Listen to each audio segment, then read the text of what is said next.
Peau jaune et rouge au vent, invitation à la prudence. Ce matin, dans les vagues de Lacanau, pas de baigneurs en vue, mais des sauveteurs déjà sur le qui-vive.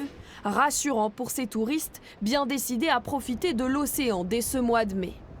C'est important parce que c'est des plages qui sont dangereuses, on ne se rend pas forcément compte avec les baïnes. Et il y a du courant. À partir du moment où on a des enfants en bas âge, c'est toujours mieux d'avoir les maîtres sauveteurs qui sont là. Ils sont présents en continu avec 3 semaines d'avance sur la plage centrale, l'une des seules sous surveillance aussitôt cette année. Le dispositif doit faire face à la hausse de la fréquentation avec les fortes chaleurs. À leur poste de secours, vigilance et prévention. On peut aller au poste, récupérer la pompe du sled et un défibrillateur. On est vraiment ici pour montrer une présence, pour prévenir avant qu'il y ait un accident. Ça va être vraiment de se baigner entre les deux drapeaux, rouge et jaune, de zone de baignade, et vraiment respecter la signalétique que les nageurs sauveteurs mettent en place sur les plages.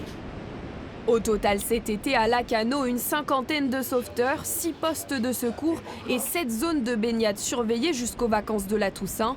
Budget conséquent, mais primordial pour la municipalité. On est rendu à un montant qui avoisine les 600 000 €, donc c'est vrai que c'est important, mais il faut le faire. On a décidé d'être attractif, on l'est aujourd'hui, et on doit répondre aux attentes de gens qui viennent nous visiter parce qu'on souhaite éviter les drames et peut être ce formidable terrain de jeu à la disposition de tout le monde. À l'échelle de la Gironde, 300 nageurs sauveteurs ont été recrutés. Ils devront pallier l'absence des CRS, mobilisés pour les Jeux Olympiques cet été.